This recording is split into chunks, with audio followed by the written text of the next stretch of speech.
kabineti yatunudde ku miramwa ne yeekeenenya emiramwa egyetaagisa okulaba nga tulongoosa mu bintu ebiriwo already ebyakolebwa ebikola n'ebitakola naye machines n'ebidduka okulaba nti twongeramu engeri gye tubikozesa biki bye tubikozesa n'okuba nti tubiriisa bulungi okuba nti bikola bulungi.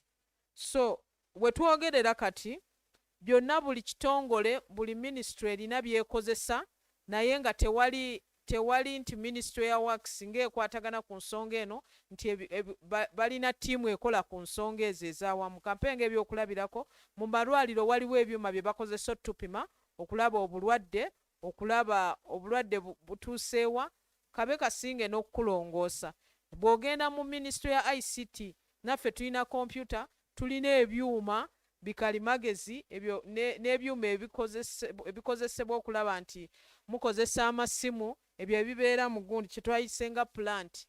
Ne tubeera ate bw'ogenda mu minisitule ya works bo balina amamotoka balina ebyuma ebikola amakubo. Bw'ogenda mu minisitule ya science and technology balina nga bw'olaba gundi yaffe omulongooti gwaffe oguli egundi Mpooma.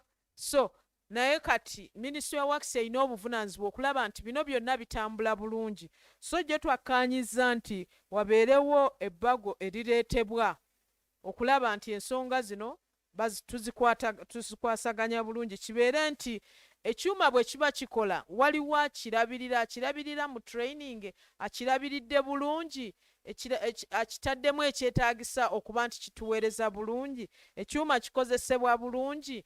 So ensonga eno twakkaanyiza nti ebbago lirootebwe okulaba nti bino byonna bidda wamu, kubanga olumu we watabaawo kulondoola bintu bino nakulaba nti oba bikozesebwa bulungi. Ebimu osanga nga bye tukozesa ebyuma ebyo babibonyaabonyezza nnyo kubanga tebabiwadde bye byetaaga, n'olumu kabe kasinge nga tebamanyi wa gye bagenda bisanga. So tulina okutunuulira ku tekinologiya omupya n'okutunuulira tekinologiya oli omukadde, tumugatta tutya okulaba nga n'olumu tetufiirwa ekyuma ekimu kyalibadde kikisigala nga kikyatuweereza olw'okubanga baba baleeseemu enkola empya n'ebyuma ebipya. Twetwaliisenga IoT integration. Kati oyinza okuba n'emmotoka nga eri awo nkadde naye ng'emmotoka eyo bwe banaaleeta ne bateekamu sensa ejja tuweereza bulungi okusinga bw'ebadde eweereza. So ekitongole kino twongera amaanyi mu Ministry ya Works and Transport okulaba nti ebbago lino bwe lireetebwa minisitule esobole okukola emirimu gyayo ng'egituukiriza bulungi. Motoka muziraba nnyingi eziri mu gavumenti naddala mu compound oba n'osanga ng'emmotoka ziri awo bazipaakinga tebazikozesa, naye n'osanga ng'emmotoka maybe bwe bagiggyamu engine esobola okuggyamu engine mu Ministry ya Works ne bagitwala mu engine eyo mu mmotoka eri mu Ministry ya Health n'eba ng'etuweereza. So ensonga ezo ze zigenda okukolebwako okulaba nti n'ekirala okulaba nti obutonde bw'ensi nabwo butunulwamu, kubanga waliwo okulaba nti okusanga emmotoka nga eri awo bagivuga naye ng'efulumya omukka mungi nnyo neeba ng'ekosa. Bwe twogera ku butonde bw'ensi naawe omuntu mw'oli naawe oli muntu, kubanga bw'oba ng'ossiza omukka ogwo n'ogutwala munda nagwo gulina engeri gye kukosa ku mubiri gwo ne ku bulamu bwo. So obuvunaanyizibwa bwa works okulaba nti ensonga ezo zikwasibwako, tubongeramu maanyi na kye twaliise mandate obuvunaanyizibwa, ate babeere ng'era bavunaanyizibwa ku bino ebyuma ebirala ebiri mu ministries endala. So mu ebyo bagenda kwongeramu kye twaliise nga automation, amaanyi enkola y'ekyuma ekyo, okwongeramu amagezi gano aga AI, magezi g'ebyuma bikalimagezi, n'okwongeramu okulaba nti baleeta spare parts ezinasobola okulaba nti ministry ebyuma ebyo bikolebwa bulungi. Wabaawo we tulina ebyuma ebyo nga bibadde tebikola, babitunulemu balabe lwaki tebikola. Kyetaaga kwongeramu magezi kyag'obukugu ebyuma ebyo bisobole okukola obulungi. So ensonga endala gye twatunuddeko y'ensonga ey'abannaffe Abannayuganda abadde babeera e South Africa be bagenda nga abayisiddwa obubi n'abali mu kutya nti bajja kuyisibwa bubi olw'okubanga waliyo segregation. What is xenophobia in Uganda? Obusosoze. Bannayuganda bannaffe abafeesinze obusosoze mu South Africa, so twagala oba updating nti gavumenti yakakomyawo bannayuganda 103 bannaffe bakomyewo. So kati gavumenti ekola ku ngeri y'okulaba nti babategeka okuba nga bafiitinga banaaja mu community yaffe. Njagala mujjukire n'abamu bambi tebakyajjukira n'abantu baabwe wano bwe twaliise nga ab'eŋŋanda zaabwe.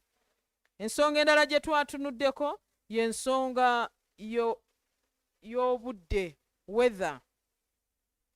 We twogerera kati mu nnyanja ennene gye tuyita Pacific Ocean, mujjukire tugenda kubeera n'erunino, naye kati empewo ziri eyo zirwana zikubagana nga erunino tannatuuka, kati kireese ekyeya drought. Kati eno ekyeya kye tulina kyongedde ebbugumu mu mwezi guno mu Uganda mu mwezi guno ogw'omusanvu. So we twogerera nti kirina engeri gye kikosezza ebyobulimi n'emmere, kikosezza embeera y'obudde n'amazzi, ne kikosa n'ebyobulwadde, era Ministry ya Health efuba okulaba nti obulwadde obujja olw'okubanga tuba tulina ebbugumu lingi oba omusana omungi, obulwadde obujja olw'okubanga amazzi gafunywa ebbugumu lingi, n'obulwadde obujja olw'okubanga endya si nnungi, Ministry ya Health ensonga zino ezeekeenenya. Naye n'ekirala ensonga ab'ebyokwerinda bawongeddemu amaanyi ku nsonga ey'okulaba nti abantu abavaayo ne bajja olw'okubanga waliwo okulwanira amazzi, waliwo okulwanira omuddo, tetwagala abantu balwanira ensonga ezo. Gavumenti efuba okulaba nti okuteekayo ebyokwerinda nga tewali akosa munne, n'okulaba nti ente nazo zifuna amazzi tezifa. Then n'ekirala n'okulaba nti gavumenti abantu egenda batuusaako naddala abali mu bitundu ebisinza okukosebwa, okubatuusaako obuyambi okusinziira ku buyambi bwe basinga okwetaaga. Bayinza okuba beetaaga oba mazzi, oba beetaaga mmere, oba beetaaga wa kusula, kubanga omusana bwe guba omungi n'omuliro nagwo gutera okukwata abantu ne bafiirwa naddala mwe basula, their shelter.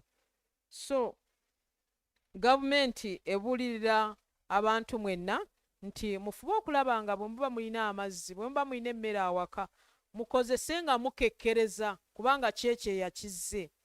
Ekyokubiri, abali okumpi oba abasobola okufuna amazzi, oba muli ku nnyanja oba ku river, ku mugga, nga musobola okukozesa amazzi okufukirira ebirime, irrigation, gavumenti ebabuulirira nti mukikozese. Naye n'okusaba nti gavumenti yo naye egenda kuvaayo okubanga erina kyetuusa ku bantu naddala abasinze okukosebwa. Ekyeya kiri buli wamu, naye we twogerera gavumenti gyo twasazeewo nti sub-regioni y'e Karamoja ne disitulikiti eziriraanye ze zisinze okwokyebwa omusana guno. So gavumenti etaddewo obuwumbi 5 okulaba nti nga zigenda kuva mu luzungu kye tuyita ekiri mu budget, ate nga kiri mu Public Finance Management Act ne mu Constitution, mu ssemateeka wa Uganda, kye tuyita Contingency Fund for Emergency Response. Kwe kugenda okuva obuwumbi 50. Ssente zino zikozesebwe okugula emmere n'okutuusa amazzi ku bantu bano ab'e Karamoja ne districts eziriraanye. Mwebale nnyo, mwebalire ddala.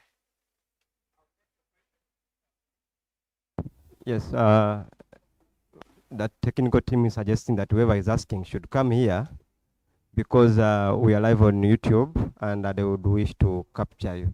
I beg to humbly request.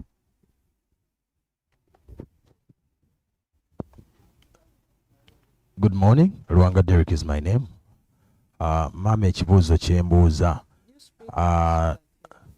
ku nteekateeka gy'oyogeddeko esookera ddala, kino ekibadde kikolebwa bulijjo ebidduka bya gavumenti bino n'ebyuma ebya gavumenti bibadde birabirirwa bitya okubanga bibadde bikyaliwo era kino kye mugenda okukola tekigenda kutaataaganya nkola gye bibadde bikolamu?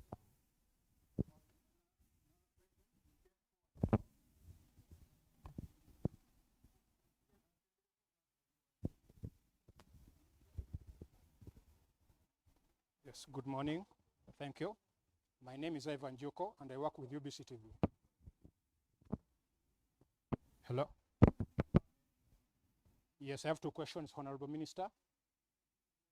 One, what penalties does Cabinet propose for public officers who misuse and abuse government vehicles and machinery? Then secondly, about the repatriated Ugandans, how is government supporting the returnees currently? Thank you so much.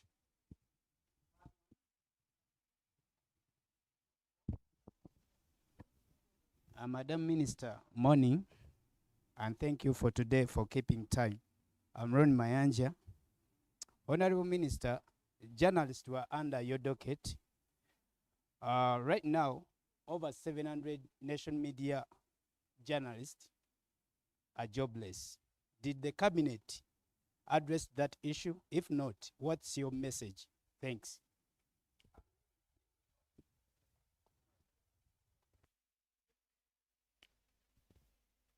How is government taking care of the plant, machinery and vehicles in the current setting? Government, like I said before, each ministry, when it comes to vehicles, the vehicles are under the Ministry of Transport and Works. But when it comes to the other machinery and plants, they are managed by those different sectors. I've given the issue of Mpoma Satellite. Mpoma Satellite is managed by the Ministry of Science and Technology, under the custody of security, of course. But when it comes to now the technical professional bit of that, it is done by the Ministry of Science and Technology. So the principles we passed yesterday are taking the responsibility of standardization under the Ministry of Works. So wetwogerera ministry ebintu byonna emmotoka, ebintu byonna ebyuma ebiri mu ministries ez'enjawulo biri managed by those ministries, okujjako amamotoka ge gali under Ministry ya Works. Naye kati twagala Ministry ya Works ebeere ng'erina abakozi abasobola okulaba nti bateekawo omutindo gwa buli kyuma ekiri mu gavumenti, n'okulaba nti buli kyuma ekyo kirabirirwa bulungi, n'okulaba nti buli kyuma ekyo kikozesebwa bulungi. So obuvunaanyizibwa obwo tubujja mu bitongole ebyenjawulo bibeere nga budda eno mu Ministry ya Works. Kiba kitegeeza nti n'oyo agenda okukozesa ekyuma ekyo gwe yakisomereranga gw'okola omulimu ogwo, Ministry ya Works ejja kubanga ekulinako obuvunaanyizibwa. Ekyokubiri bambuziza nti penalties. What are the penalties for the misuse of vehicles in government? As we discuss now, they are standing orders, and we have under human resource, we have issues to do with the discipline. So when somebody misbehaves and is a government official, there are penalties, including and steps to follow. But for this particular one, I'm talking of principles were passed. So the penalties will be spelled out in the bill, and we shall come also and explain the bill as we have always been doing. So I can't go into that because they are just going to draft the bill. So they will look at the component of the current, but also enhance based on what the indiscipline or what the impact of somebody's indiscipline in this area. Because you know it is to do with technology. If somebody misbehaves with let me say a phone, it will also require, because that is also a gadget. So if you're a government worker and you are holding a government phone, that would also spell out. If you're a government worker and you are the one managing, let me say you are the one managing the plant of Isimba Dam, that will also be spelled out. So they will classify based on whatever plant and machinery and vehicles that we have as government.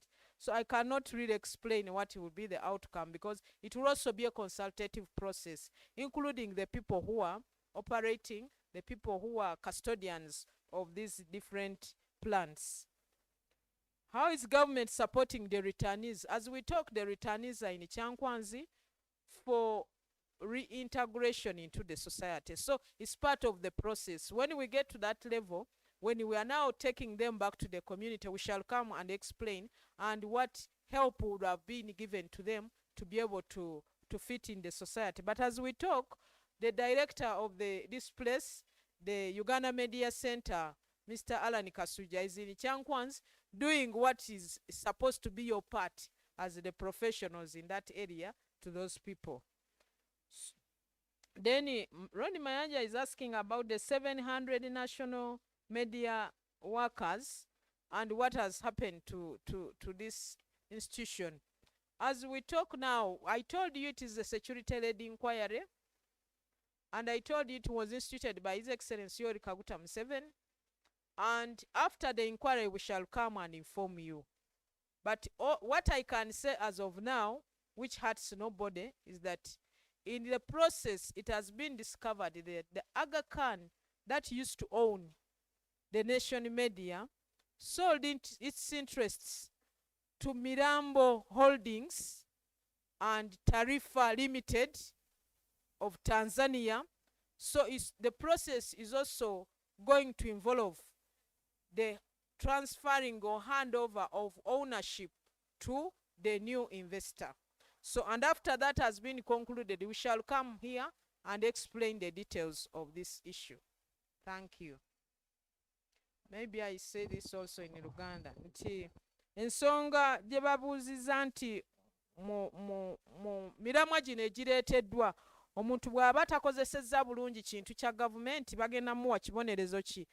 Ekyo kijja kujja nga tuleese wano ebbago, kubanga ebbago bagenda dikola first parliamentary council egenda kudraftinga ebbago lino, kati ate lyebuzibweko ku bantu abawera lyoke liddeyo mu gundi mu cabinet, lyoke tugende mu parliament. So mwe mujja okubeera ebibonerezo bye mwali badde mwagala okutegeera. Ekirala nti bano abaava e South Africa, Abaganda baffe bannyinaffe gavumenti kikyekoze obayamba. Yes, gavumenti yakazza 1,003 naye bali Kyankwanzi babasomesa engeri gye balina okuba nti bafiitinga bajja mu society yaffe, kubanga abamu bazaalibwa eri tebamanyi biri wano, abamu babadde babeera eri, abamu tebakyajjukira n'abanganda zaabwe gye bali. So ebyo byonna ebyo gavumenti ebikolako n'okubabuulira government programs ezigenda mu maaso, bo bennyini benyigiremu batya ng'abantu okulaba ng'ensonga eno bafiitinga bulungi. Naye mulimu n'abamu abaali basize ssente zaabwe mu South Africa, neyo process kweri gavumenti ya Uganda ne gavumenti yeri okulaba nti ebintu byabwe either babibaddiza oba babitunde oba gavumenti ya South Africa ebaliyirire. Naye ne mulimu n'abamu abasabye nti ebyuma byabwe babadde bakozesa eri gavumenti ebayamba okubisitula okukola ki, okubizza basobole okuba ne bwe babeera wano nga basigala bakola emirimu gyabwe, bawe ne bannayuganda emirimu. So enteeseganya zikyagenda mu maaso. So ekirala bambuuzizza nti abakozi 700 abaali bakola mu nation media ki kye tukozeewo, ne mbagamba nti ensonga nga bwe nali mbannyonnyodde nti Pulezidenti Yoweri Kaguta Museveni ye yagamba ab'ekitongole ekya CID ekya poliisi ne UPDF ne ba experts abakugu mu bintu byuma ebyo ebyempulizaganya okulaba nti batunulamu okulaba buzibu obulimu naddala ku nsonga y'ebyokwerinda. Naye babadde bakyakola omulimu ogwo, kanjogereyo kino kyokka kimu nti bazudde nti abaali bannannyini Nation Media Group ba Aga Khan batunda emigabo gyabwe bagiguza Mirambo Holdings ne Tarifa Limited. Naye mujjukire nti ne mu Nation Media mulimu bannayuganda abalina emigabo, kyenva ngamba nti bali emigabo egyali egya Aga Khan kuba mulimu egyaki egy'abannayuganda. So so neyo processing ekyagenda mu maaso, nation media egenda kudda mu mikono gy'abapya ba Mirambo Holdings Limited, Mirambo Holdings ne Tarifa Limited. Kati ensonga bagikutte n'amaanyi okulaba nti bagonjoola ebinaaba bisangiddwa ab'ebyokwerinda, ate abantu bagende mu maaso n'okukola emirimu gyabwe n'okuweereza.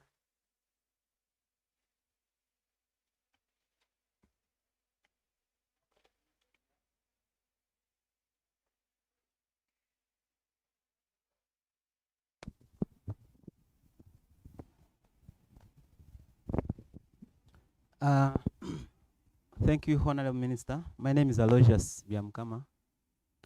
I am from Mama FM. Concerning the climate change, El Nino, you said government has put 50 billion. We don't know whether this is catering for this short term, what's happening currently, or it's a long-term process. So you let us know more about that. But also, we have seen some people have already started dying, like in Karamoja there. We know that at times we have seen government compensate some of the people who die in this way. So is government going to compensate such a, like the people who have died? But also on the people who are coming from South Africa, you have said some really don't know the relatives, and we understand what government is doing. But then after, if they don't know even the relatives, like how are you going to give them maybe to give them land, to how are we going to accommodate them in the communities when we are disconnected in that way? So you can also, yeah, I'm done. Thank you so much.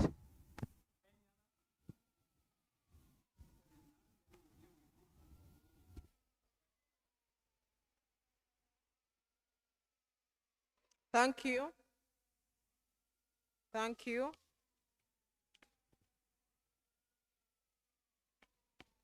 Thank you. Aloysius is asking about the 50 billion. Is it short term or long term? This is a short term intervention, and that's why the resources are coming from the emergency response fund, the contingency fund, which is clearly spelled out under the Constitution and the Finance and Public Management Act. So it is a short term. Then the long term long-term responses or solutions don't come from this fund. This is a fund for emergency. So then the other programs will continue, but also will have to be enhanced to cater for this particular issue.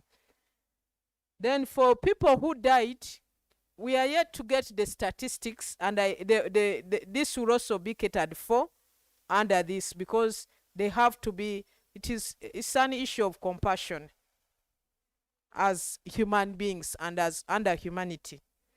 Then compensation for the people who died, that will still be under compassion. Then the returnees, how will they compensate for those who lost relatives? Will they buy for them land? We shall come and communicate after we have concluded this, because it will be a full package. They will be put under different teams, under different groups, and then the help extended to them to help them fit in the society and integrate in the society will be dependent on the outcome of what is happening in Kyankwanzi, but also the decision that will be taken by government at cabinet level. Okay. Thank you so much, Honorable Minister. I now invite you, together with Mr. Katunji, the Deputy Executive Director of the Media Center, for a picture, and then we conclude this. Thank you. Yeah. Can I be here? What you people want pictures so much, eh? Is it the anything I want to be inducted to? It is the norm.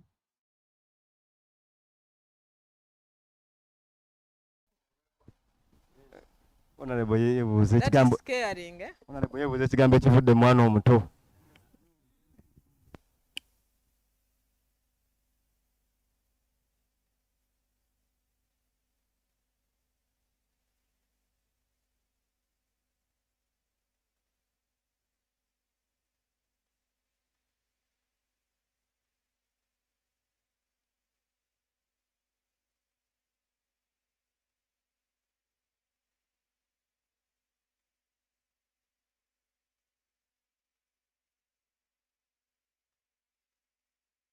Leero bannaye nayiseko omusana gwayokyeza ennimiro yange ngenda kufukirira.